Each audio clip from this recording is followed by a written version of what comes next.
최순실 국정농단 사태 때문에 국민들이 굉장히 극도의 혼란의 상태에 빠져 있습니다. 그렇다 보니까 18대 대선 박근혜 대통령이 당선될 당시에 개표 부정이 있었냐 이 사안 역시 다시금 회자되고 있는데요.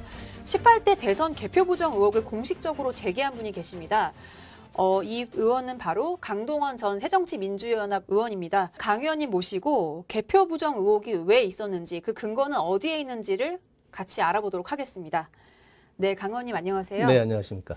네, 일단 지금 최순실 씨 사태로 전국이 굉장히 혼란에 빠져 있습니다. 네. 전 의원님 보시기에 작금의 사태를 진단하신다면 어떻게 보십니까? 놀라울 뿐이죠. 우리 국민들이 너무나 큰 충격을 받고 이 대외적으로 엄청난 국가의 신인도가 추락됐지 않습니까? 그러나 이런 문제는 이미 예견된 문제였습니다.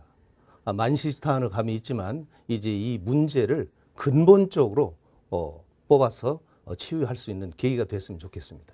네, 이번처럼 이 최순실 씨 국정농단 사태가 발생했고 태블릿 PC가 발견되고 이제 네. 각종 증거들이 나오고 있는데 당시 야당 의원으로서 이런 분위기, 이런 작금의 사태가 벌어질 것이라는 거를 충분히 예상을 하셨나요? 그렇습니다. 어떤 부분에서 그렇게 보시는지? 예를 들면 제가 19대 국회에서 국회 운영위원회 위원으로 활동을 했습니다. 청와대를 담당했죠. 다시 말해서 김기춘 비서실장이 세월호 참사 때의 비서실장이었습니다.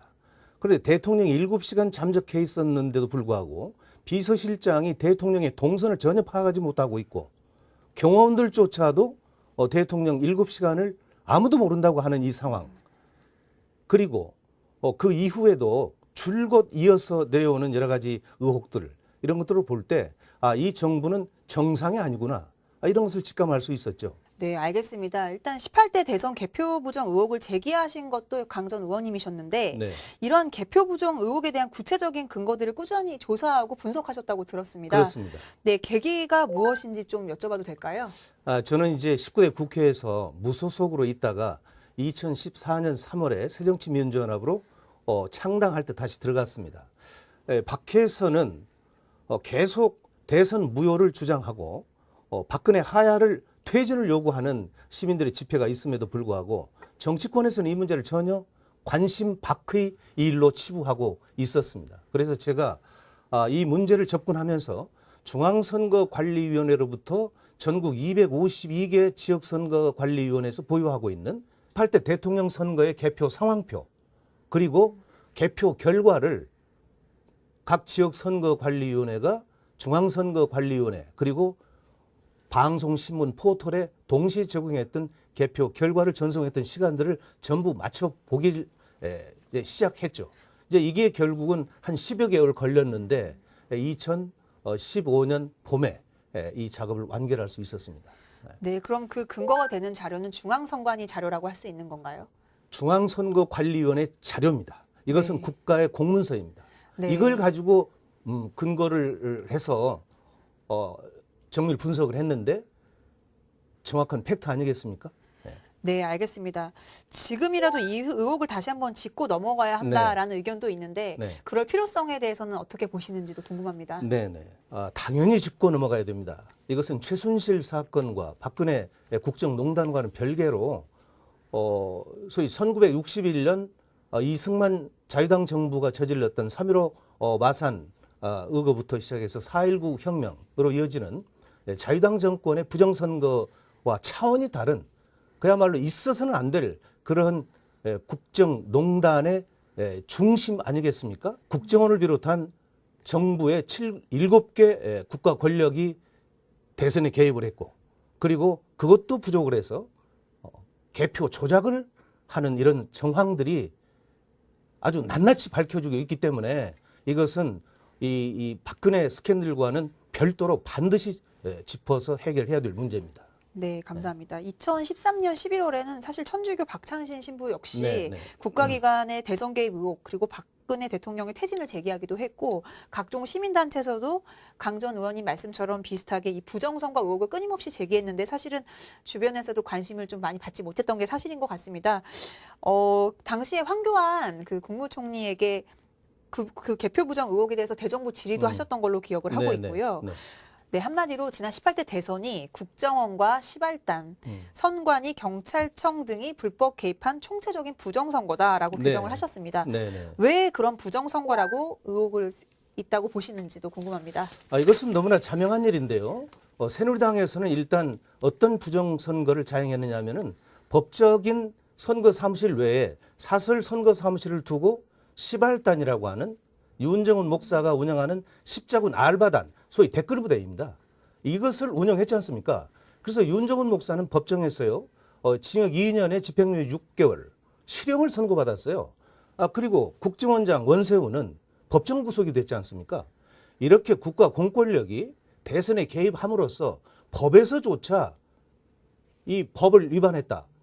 이렇게 전부 명백하게 지금 밝혀지고 있는 사실이기 때문에 이것은 명백한 부정선거였다. 이렇게 규정을 하는 것입니다. 네, 그러면 그 부정선거 중에 하나인데 이 개표 부정에 대한 의혹을 네, 네. 강 전 의원님이 분석하셨고 네, 네. 그거에 대해서 본격적으로 질문을 드리겠습니다. 네, 네, 네. 의원님께서 자료 조사를 좀 오랜 장기간 하셨다고 들었고 네. 18대 박근혜 대통령이 당선될 당시의 선거가 개표 과정에서의 어떤 부정 행위가 있었다라는 의혹을 제기하셨습니다. 개표 부정이 있었다는 근거는 어디에 있는지 들어보도록 하겠는데요. 네, 네. 우선 첫째로 그 2013년 5월에 중앙선관위 제출 자료를 분석하셨는데 이 전국 252개 지역 선관위 개표 상황표와 네. 개표 결과 언론사가 제공한 자료 여러 가지를 통해서 총 분석을 하셨잖아요. 네, 네. 근데 제가 자료를 보니까 전국에 13,542개의 투표구 중에 약 2,900여 건의 부정 의혹이 제기됐더라고요. 그렇습니다. 예, 예. 그 부분에 대해서도 조사를 네, 하셨다고요. 그렇습니다. 네, 그러면은 좀 구체적으로 내용을 짚고 넘어가겠습니다. 네. 투표 시간에 개표가 진행된 사례가 있다고 하는데 그게 어떠한 건지 좀 구체적으로 설명해 주시겠어요? 네, 이 사례를 말씀드리기 전에 이해를 돕기 위해서 이제 투표와 개표의 그 시스템을 잠깐 좀 설명을 드리겠습니다. 투표는 아침 6시에 시작을 해서 오후 6시에 종료가 됩니다. 투표가 종료가 되면 투표소에 있는 각 정당과 중앙선거관리위원회에 내보낸 참관인들이 봉인을 하게 되죠. 그래서 봉인을 해서 이것이 개표소로 이송을 하게 됩니다. 그러면 이제 개표소에 도착을 하면 투표함이 이것을 선거관리위원장이 개표 선언을 해야 투표함이 열리는 것이죠. 그러니까 투표함이 열리면 처음에 개함부라고 해서 거기서는 이제 이 투표용지를 전부 간출해 가지고 2단계로 넘깁니다. 여기서 이제 집계를 하는 거죠. 그래서 기계에다 넣어 가지고 분류를 시키고 그 분류된 내용을 선거관리위원들이 일일이 다 확인을 하고 기록을 해서 발표를 하게 되는 거죠. 이런 건데 정말 이 중앙선거관리위원회에서 제출을 받은 14,000여 건의 개표 상황표를 전부 검토를 하다 보니까 투표 시간에 개표가 진행되는 상황을 찾아낼 수 있었습니다. 네. 이제 대구 북구 침산이동 제1투표구 같은 경우에는요. 개표 개시를 오후 4시 43분에 시작을 합니다. 네, 개표 시각이 오후 4시 43분이었는데 종료는 4시 57분에 합니다. 그러면 네. 이 시간에는요. 투표소에서 투표를 하는 시간이에요. 그런데 이게 어떻게 개표가 진행될 수 있는가? 있을 수 없는 이런 얘기죠. 네, 좀 도움말을 드리면 투표소와 개표소는 다릅니다. 그리고 이 개표소에서 이제 개표를 진행을 하는데 문제는 개표가 종료되는 시각 전에 개표가 발표가 됐다는 걸 말씀하시는 거잖아요. 그러니까 현재 투표하는 시간에 개표가 진행됐다는 얘기죠. 쉽게 네. 얘기하면. 그건 있을 수 없는 얘기예요. 네. 이런 사례는 경기도 이천시 중포동에서도 있었어요. 많이 있습니다. 이런 사례들이. 그러니까 이것을 어떻게 납득할 수 있겠습니까? 정부, 소위 그 헌법기관인 중앙선거관리위원회에서 제공한 국회에다 제출한 정부의 공문서에 이런 사실이 적시됐다 이런 얘기입니다. 네, 네. 알겠습니다. 일단 또 두 번째인데요. 네네네. 투표함이 투표소에 있는데 개표가 된 사례가 또 있다고 말씀하셨거든요. 그렇습니다. 그건 또 어떠한 사례입니까? 투표가 종료가 되면 투표 참관인들이 봉인을 하고 전부 도장을 찍고 그리고 마지막으로 이상이 없다라고 하는 사인을 전부 다 하고 그리고 나서 경찰 호송차에 개표장으로 보내잖아요. 네. 그렇기 때문에 개표장에 도착을 해서 개표가 시작이 되려면 최소한 한 30분 정도 걸립니다. 시간이. 네, 그렇죠. 그러면 6시에 오후 6시에 투표 종료됐으니까 개표소에서는 빨라야 6시 반쯤 시작이 될 수 있는 거예요. 그런데 한 가지 사례를 말씀드리면 경북 안동시 강남구 제1투표구에서는요. 개표를 오후 6시 16분에 했습니다. 종료 21분에 했는데 여기에 보면은 투표 참관인들이 투표소에서 오후 6시 반에 투표함이 이 자리에 있었다라고 여기 사인을 합니다. 네, 그건 그러니까, 또 선관위에서 또 제공한 자료입니다. 당연합니다. 네. 그래서 이미 이 투표함은 아직 투표소에 있는데 개표가 지금 진행이 됐다. 이런 얘기입니다. 그러니까 투표소에 투표함이 있는데 개표가 진행된 상황이다라는 게 이제 강 전 의원님의 근거에 되는 주장입니다. 그렇습니다. 네. 네, 또 하나가 있는데 위원장이 공표하기도 전에 개표가 방송이 됐다 이런 이야기도 네. 있더라고요. 거기에 대한 근거는 또 어디서 네, 보셨습니까? 그러니까 이제 이 부분도 네. 좀 설명을 드리면 개표장에서 개표가 다 끝나잖아요. 그럼 개표 상황표에 개표 개시 시각, 종료 시각, 후보자별 득표 현황, 그리고 이것을 마지막으로 선거관리위원들이 전부 검토를 해서 이상이 없다라고 하는 사인을 하고 선거관리위원장이 득표 현황을 현장에서 육성으로 발표를 합니다. 그 발표한 시각이 거기 적힙니다. 그러면 발표 직후에 바로 선거 사무원이 이 결과를 소위 방송, 신문, 포털에 보내게 되는 거예요. 그래서 보낸 이후에 개표 방송이 우리 눈에 들어와야 되는 거 아니겠습니까? 그렇죠. 자, 네. 그런데 경기도 용인시 기흥구 신갈동 제8투표 같은 경우에서는 선거관리위원장이 개표 결과를 공표하기 1시간 15분 전에 이미 개표 방송이 우리 눈에 들어와 버렸어요. 그렇다는 거는 좀 앞뒤가 맞지 않는 상황인 맞지 거죠? 않는 게 아니라 이것은 완전히 조작입니다. 네. 네. 자, 이런 것들을 입체적으로 제가 조사한 것은 아까 말씀드린 대로 개표 상황표와 그다음에 이제 각 지역 선거관리위원회에서 중앙선거관리위원회가 언론사에 동시에 보내는 1분 단위 전송 기록표가 있습니다. 1분 단위라는 것은 매 선거구 252개 전국 모든 선거관리위원회에서 1분 단위로 계속 일단 개표 방송 나갈 수 있도록 이 전송을 해주는 그런 건데 그 전송 데이터가 전부 다 있어요. 이걸 다 맞춰보니까 1시간 15분 전에 이미 개표가 나가버렸더라. 이런 사례는 또 다른 지역에서도 많이 있어요. 네. 또 하나의 사례를 좀 봐야 되는데 네. 투표함이 열리기도 전에 개표 결과가 나왔다. 이런 사례도 발견하셨더라고요. 그렇습니다. 그러니까 이제 투표함이 투표소에서 개표소에 와 있잖아요. 개표함이 지금 투표함이 개표소에서 위원장이 함을 열으라는 명령이었기 때문에 그대로 있는 거죠. 함이 뚜껑도 안 열린 상태인데 그 함이 열려가지고 개표가 진행된 것처럼 우리 개표 방송에 들어와 버렸다. 그러니까 투표함이 열리기도 전에 개표 방송에서는 뭐 예를 들어서 A구에서 몇 표가 나왔다라는 게 방송이 되고 있었다 이 말을 하시는 거잖아요. 그렇습니다. 예를 들면 강원도 춘천시 동래면 제1투표구 사례인데요. 개표를 밤 9시 14분에 했습니다. 개표 종료가 밤 9시 24분에 종료가 됐어요. 그리고 개표 결과를 공표하는 시각이 최소한도 종료 시각인 21시 24분 이후에 그렇죠. 선거관리위원장이 발표를 해야 그러니까 되잖아요. 모든 게 개표가 되고 나서 이제 네, 돼야 되는 게 그런데 정상적인데 개표 결과를 몇 시에 발표를 했냐면은 7시 40분에 발표를 했어요. 그러니까 함은 멀쩡하게 있는데 지금 개표 방송 위원장이 이미 발표를 해버린 거예요. 자, 이렇게 되다 보니까 언론사의 이 데이터는 9시 42분에 전송이 돼버리는 거예요. 그러니까 함은 그대로 있는데 위원장이 발표를 하고 그 발표한 데이터가 우리 개표 방송에 우리 국민들 시선으로 보내졌다.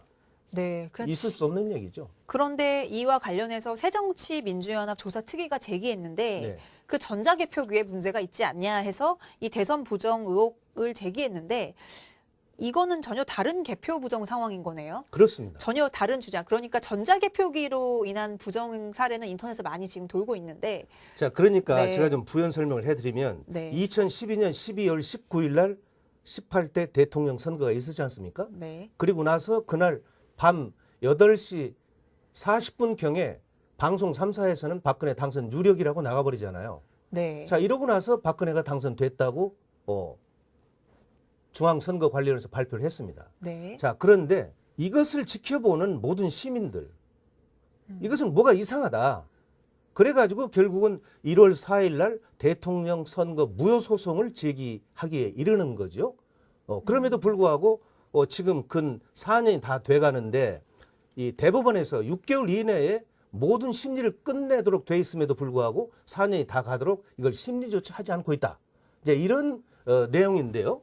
이 과정에서 당시에 문재인 후보를 이 후보로 내세웠던 당시에 그 민주당이죠.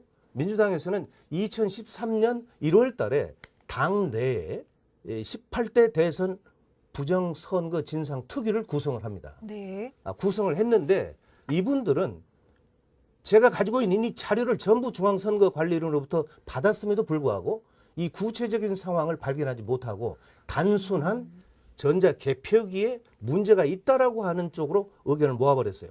그러다 보니까 중앙선거관리위원회에서 자, 그러면 우리가 이 시연을 한번 해보자.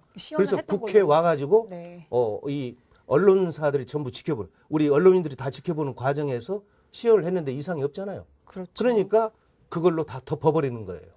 그래서 민주당이 원초적으로 이 문제를 깊이 보지 못하고 모든 것을 다 승복해버리는 그런 우를 범했던 아주 어리석은 짓을 했죠. 네, 그러니까 지금 여론이나 그 당시에 나왔던 거는 이 전자개표기, 그러니까 개표 투표들이 이렇게 투표용지가 나오면 그게 분류되잖아요. 네. 그 전자개표기에 대한 부정에 관련해서 새정치에서도 문제 제기를 한 건데 이거에 대해서는 공식 시연도 했고 문제가 없다 얘기를 했었던 그리고 거죠. 이제 더 중요한 것은 네. 그때 이미 시민 활동가들이 또 이 대선에 대한 부정 의혹을 제기했던 이 중앙선거관리위원회 노조위원장을 하셨던 분과 그다음에 국정원에서 과거에 근무하면서 이 부정선거에 개입했던 분이 양심선을 통해 가지고 이런 사례들이 있다는 것을 민주당에 강력히 주장을 하고 모든 것을 자료를 제공하고 했음에도 불구하고 민주당에서 그것을 외면했다는 것을 제가 나중에 알고 네. 굉장히 이것은 있을 수 없는 일이다. 그래서 제가 이 문제를 다시 들고 일어나서 마지막에 국회에서까지 이 공론화 시켰던 겁니다. 네, 알겠습니다. 일단 네. 일각에서 그 부분은 짚어봐야 되는 게 네. 일각에서는 이 전자개표기에 대해서만 포커스가 맞춰져 있다 보니까 네, 네. 사실은 이 그 투표소, 그러니까 대선이 치러질 당시에 보면은 여야 그 위원들이 균등하게 구성되어 있고 모든 사람들이 보는 상황에서 과연 이런 개표 부정이 있는다는 게 상식적으로 말이 되냐 이런 식으로 의혹을 제기하잖아요. 당시에 개표 상황표나 이제 이런 그러니까요. 것들. 네. 일반적으로 이렇게 얘기를 합니다. 아니 그럼 개표소에 여야야 그러니까 각 정당 후보를 배출하는 각 정당의 개표 참관인들이 있었는데 그게 어떻게 가능하냐 이런 얘기를 하는데요. 이것은 본질과 전혀 다른 얘기예요. 네. 현장에서는 개표가 진행이 될 수밖에 없죠. 제대로. 네. 그런데 이 개표 결과가 소위 말하면 가공된 서버에 다시 입력이 돼가지고 우리 눈에 들어오는 개표 방송은 현장에서 개표가 진행된 상황과는 전혀 다른 그런 결과가 우리 국민들 앞에 보여졌다. 그렇기 때문에 지금 일반적으로 상식적으로 한번 생각을 해보세요. 지금 어제 지금 이 미국의 대통령 선거도 그 과정이 있었지만 일단 개표 과정에서는요 거의 박빙 형태입니다. 네. 민주당 후보는 수도권과 호남에서 강세 지역이고 새누리당 후보는 영남의 강세 지역이잖아요. 그러면 개표 과정에서 서로 엎치락 뒤치락 하는 게 상례입니다. 네, 그래프가 이렇게 그럼요. 오르락내리락 그런데 하는 게 18대 맞죠. 대선에서는요. 처음부터 끝까지 시종 아주 큰 손 차이로 그래프를 그리면서 개표가 진행이 됩니다. 이건 네. 있을 수 없는 일이죠. 이건 상식적으로도 있을 수 없는 일이다. 그럼 왜 이런 일이 일어났느냐. 그래서 사전에 또 다른 서버에다가 개표 방송의 프로그램을 사전에 입력시켜가지고 이것을 우리 국민들에게 내보냈다라고 하는 의구심이 아주 강한 거죠. 네, 그러니까 전자개표기의 포커스가 아니고 그럼요. 투표나 이런 투표함에서의 인원들은 예, 정상적으로 운영이 됐는데 그리고 우리 공직선거법상 전자개표기라고 하는 용어는 없습니다. 전자개표기라고 하는 것은 하나의 계속입니다. 네. 이 백장 단위로 묶어 넣어가지고 이 후보자들 득표 분류를 해서 카운트하는 기계지 그것을 이용을 해서 개표를 하라는 법적 근거는 없습니다. 예. 알겠습니다. 그렇다면 이런 서버를 또 다른 이건 의혹이지만 또 다른 서버가 운영이 될 가능성이 있다. 어쨌든 이 근거로 봤을 때는 앞뒤가 맞지 않거든요. 그렇습니다. 투표함이 이미 네.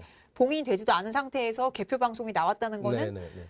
국민들이 투표한 이 투표함에 모든 이 표들이 있는데도 불구하고 결과가 나왔다. 이렇게 여러 가지 의혹들이 있는데 어쨌든 그러면은 이런 개표 부정을 추진한 사람은 누가 될지 참 의문이잖아요. 그리고 이게 사실은 만약에 이게 맞다면 선관위나 이런 것들이 조직적으로 개입하지 않으면 안 될 문제인데 네네. 혹시 이런 부분에 대해서는 좀 조사를 해보셨나요? 그러니까 이제 이런 거죠. 제가 지금 몇 가지 사례를 말씀드렸습니다만은 이런 그 유형이 한 2,900여 건 돼요. 그러니까 한두 건 같으면은 뭐 실무자들의 착오였다 이렇게 얘기할 수가 있는데 이 문제를 제기하니까 중앙선거관리위원회에서는 반박 자료를 냈어요. 전산 오류였다, 실무자 착오였다 그러는데요. 이거야말로 우리 국민을 우롱하는 얘기죠. 왜냐하면 금방도 말씀드렸지만 전산 오류였다, 실무자 착오였다 그런다면 최소한 한두 건 정도로 끝을 내야 되죠. 중앙선거관리위원회가 존립하는 근거는 공정한 투표와 공정한 개표를 진행하기 위해서. 그래서 우리가 부정선거 하지 않고 공정한 투개표 관리를 하기 위해서 존재하는 중앙선거관리위원회에서 이런 2,900여 건의 엄청난 이 오류를 저질러 놓고도 여기에 관련된 사람, 징계한 사람 하나도 없어요. 네. 그러니까 자기들은 그냥 이것을 뭐 이렇게 확대시키는 것을 두려워하고 일체 내부에 있는 자료를 밖으로 내보내려고 하지 않죠. 그래서 제가 이렇게 또 요구를 했어요. 자료 요구를. 자, 그렇다면 당신들이 정상적으로 했다면 개표장의 상황을 한번 영상으로 전부 확인해 볼 필요가 있다. 아까 네. 제가 말씀드린 그런 사례들 왜 지금 투표하면 그대로 있는데 개표 방송이 나갔느냐. 그럼 그 선거관리위원회가 찍어놨던 동영상 CCTV를 한번 보자. 그랬더니 전부 파기하고 없다는 겁니다. 네. 네, 일단 이 부분은 좀 더 선관위에 다시 한번 추후 알아봐야 될 문제인 것 같고요. 예. 그렇다고 하면 이런 명백한 2,900여 건의 의혹이 있는 근거들이 충분히 있음에도 불구하고 네. 당시에 문재인 후보나 야당 네. 의원들은 문제 제기를 전혀 하지 않았나. 왜 그 부분에서 아까 뭐 얘기는 하셨지만 그걸 좀 동의하실 수 있는 분들이 좀 모이셨을 것 같은데 그게 안 됐나요? 이제 제가 굉장히 지금도 그 문제에 대해서는 그야말로 연구 대상이라고 제가 얘기를 합니다. 왜 과연 그분들이 외면을 철저하게 했을까? 근데 사실 저는 이 문제를 가지고 개인적으로 문재인 대표에게도 제가 개인적으로 얘기했었고 최고위원 몇 분들에게도 제가 이런 이야기를 했었고요. 당시에 원내대표 하셨던 이종걸 의원께도 이 얘기를 다 했었습니다. 그럼에도 불구하고 이 문제를 덮자라고 전부 이구동성으로 얘기했는데 그 얘기는 결과적으로 이 새누리당과 청와대와 국정원의 반격, 소위 대선 불복이냐라고 주장했을 때 그 프레임에 갇힐 수밖에 없다. 그래서 우리가 득볼 게 없다. 이런 그 생각들을 가졌어요. 그렇기 때문에 제가 볼 때는 야당으로서 그 책무를 다하지 못한 원초적인 책임이 야당 지도부에 있었다. 저는 그렇게 주장을 하는 겁니다. 네, 알겠습니다. 한 가지 또 흥미로운 사실은 아까도 말씀하셨는데 대통령 선거 무효 투표 소송이 그 무효 관련한 소송도 네. 제기됐었는데 지금도 대법원에서 이게 심의가 이루어지지 않고 있다. 네. 2013년에 이게 제기가 됐더라고요. 예, 아직도 지금 심의. 그렇습니다. 선거 무효 소송은 우리 국민 누구나 할 수 있어요. 당선 무효 소송은 이제 문재인 후보만이 할 수 있지만 그래서 2013년 1월 4일 날 이 서울 시민 2천여 명이 연서명을 해가지고 대통령 선거 무효 소송을 대법원에 제기했습니다. 그럼 현행법상 대법원은 이게 단심제이기 때문에 국회의원 선거는 3심제입니다. 1심에서 3심까지 가지만 대통령 선거는 1심제예요. 그래서 대법원에 이 소송을 제기했는데 대법원에서는 지금까지도 꿈쩍하지 않고 있습니다. 그래서 제가 2014년 11월 달에 국회 예결위에서 당시에 대법원 행정처장을 상대로 왜 심리를 하지 않고 있느냐라고 강력하게 추궁을 했었어요. 그런데 그 당시에 이 박병대 행정처장이 지금 심리를 하려고 하고 있다. 뭐 이런 정도로 답변을 했거든요. 그러니까 국회에서 이 문제를 가지고 계속 추궁을 했었어야 되는데 어느 한 사람도 유일하게 19대에서 대선 부정 관련돼서는 저만 발언을 했어요. 네. 그러다 보니까 지금 3년 10개월이 됐는데도 불구하고 심리조차 하지 않고 있다. 이것은 무슨 얘기냐?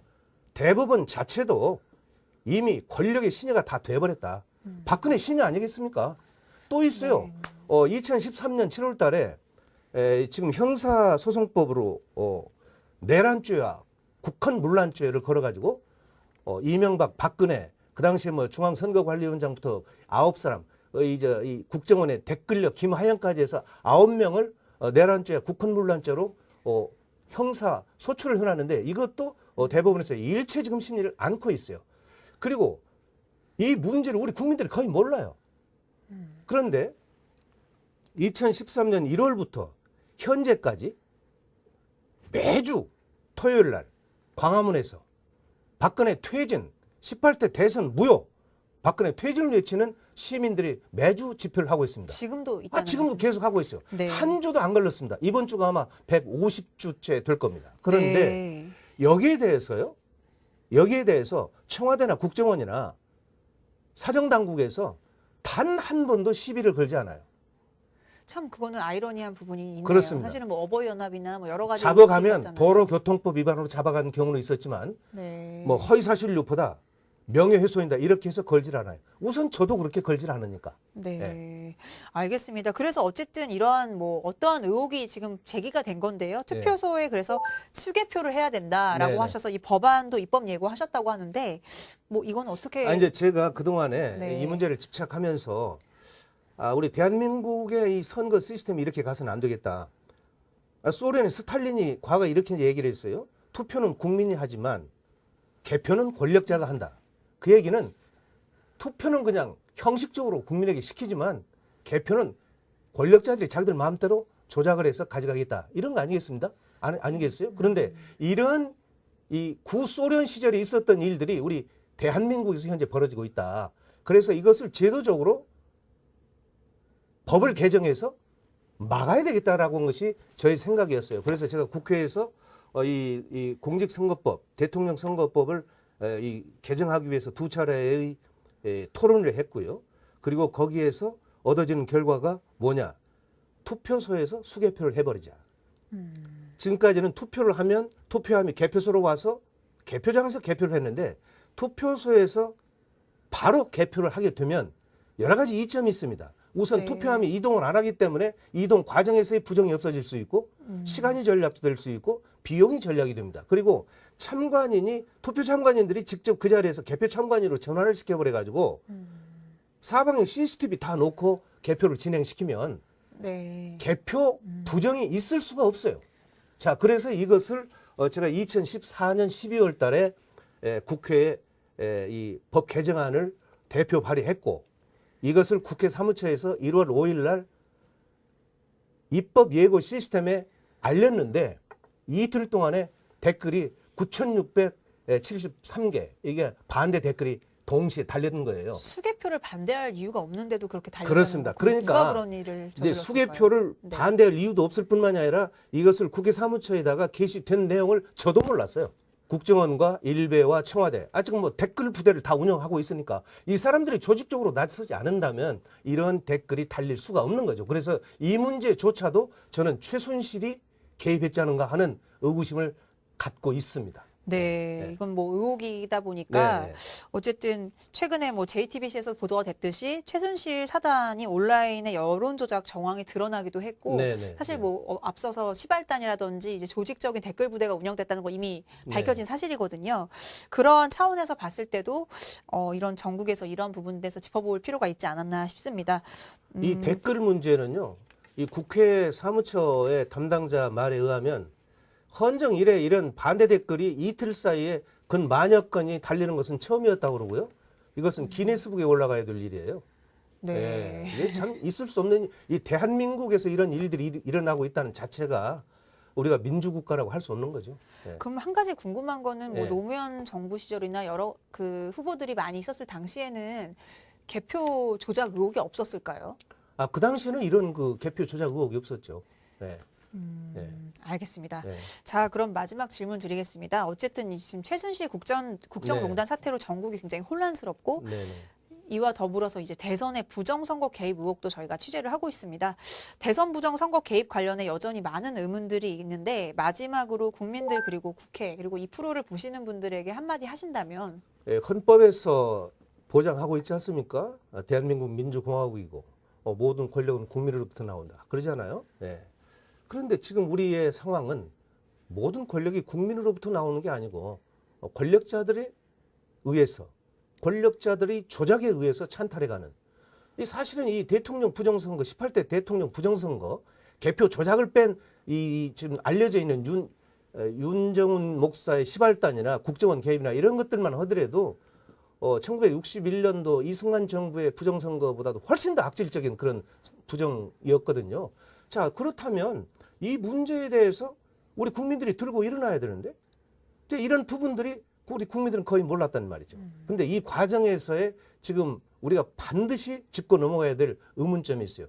첫째는 지금까지 말씀을 드렸지만 어떻게 해서 대법원에서 4년 가까이 되는데 이 심리를 하지 않고 있는가 하는 의문점. 그리고 아까 어떻게 해서 그 국회 입법 시스템에 댓글이 만약에 달릴 수 있는가. 그리고 이 강동원이가 국회에서 면책특권이 설사 있었다 하더라도 이 문제는 제가 기자회견도 했고 대외적으로 막 연설을 하면서도 했고 그렇기 때문에 대통령의 명예훼손이다 또는 허위사실 유포였다 그러면 저를 이미 그 죄목으로 구속시켰어야죠. 그런데 일체 하다못해 어버이연합도 저한테 시비를 안 걸어요.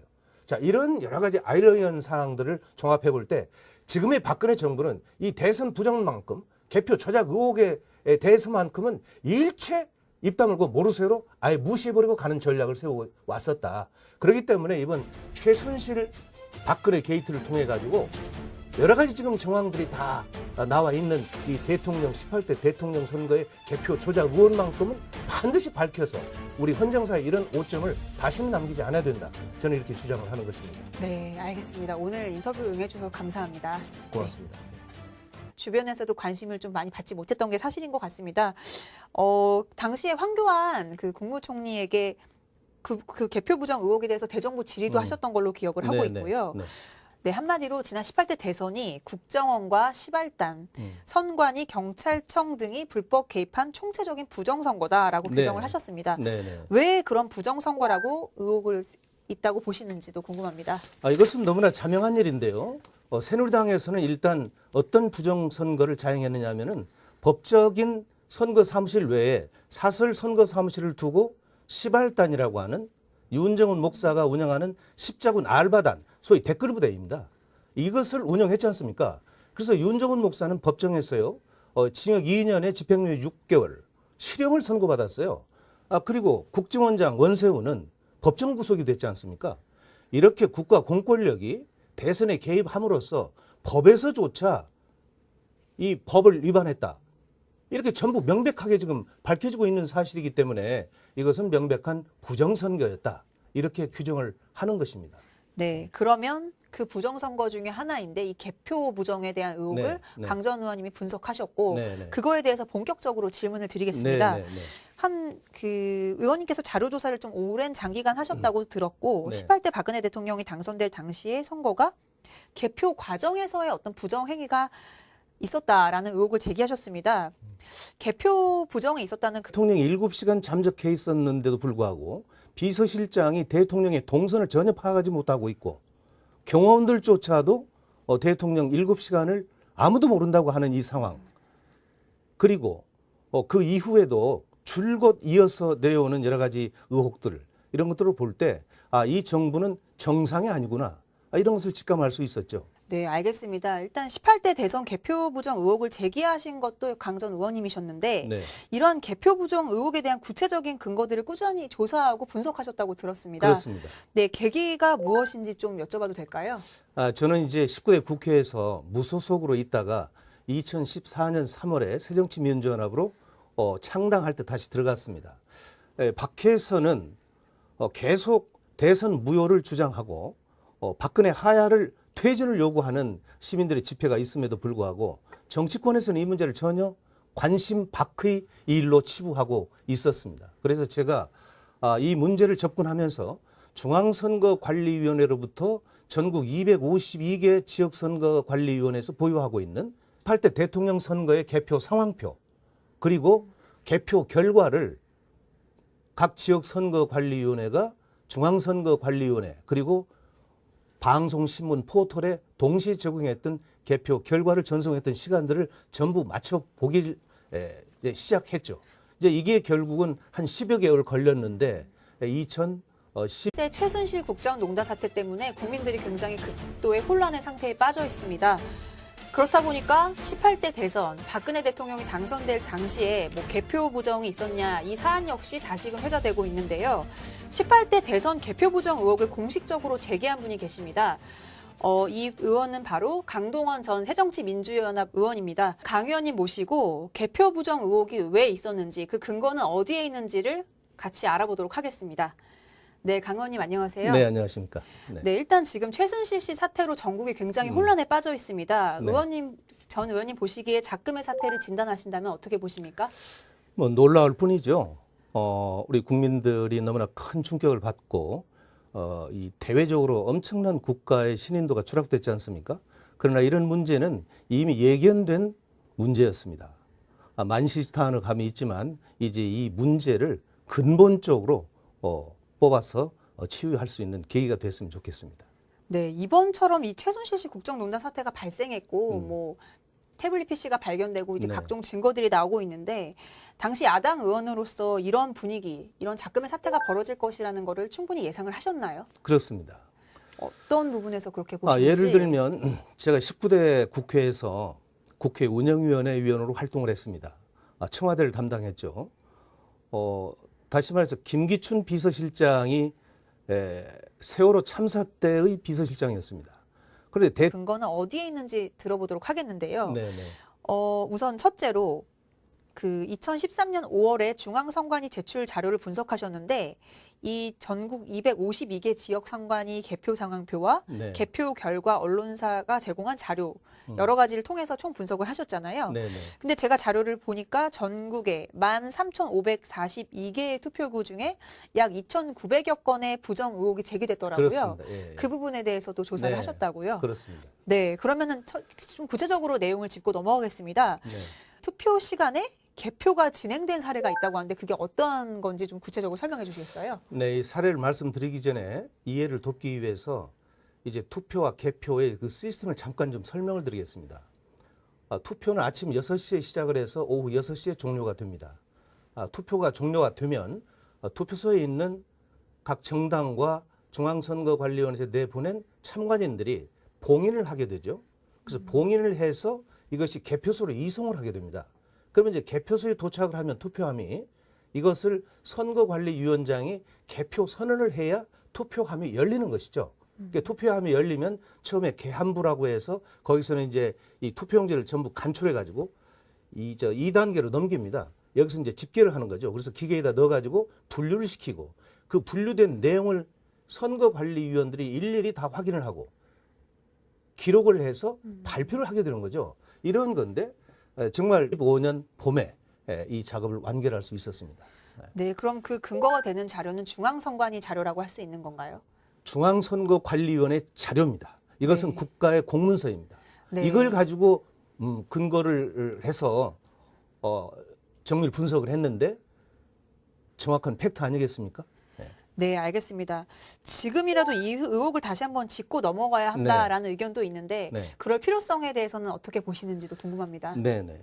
당연히 짚고 넘어가야 됩니다. 이것은 최순실 사건과 박근혜 국정농단과는 별개로 소위 1961년 이승만 자유당 정부가 저질렀던 3.15 마산 의거부터 시작해서 4.19 혁명으로 이어지는 자유당 정권의 부정선거와 차원이 다른 그야말로 있어서는 안 될 그런 국정농단의 중심 아니겠습니까? 국정원을 비롯한 정부의 7개 국가 권력이 대선에 개입을 했고 그리고 그것도 부족을 해서 개표 조작을 하는 이런 정황들이 아주 낱낱이 밝혀지고 있기 때문에 이것은 이 박근혜 스캔들과는 별도로 반드시 짚어서 해결해야 될 문제입니다. 네, 감사합니다. 2013년 11월에는 사실 천주교 박창신 신부 역시 네, 네. 국가기관의 대선 개입 의혹 그리고 박근혜 대통령의 퇴진을 제기하기도 했고 각종 시민단체에서도 강 전 의원님 말씀처럼 비슷하게 이 부정선거 의혹을 끊임없이 제기했는데 사실은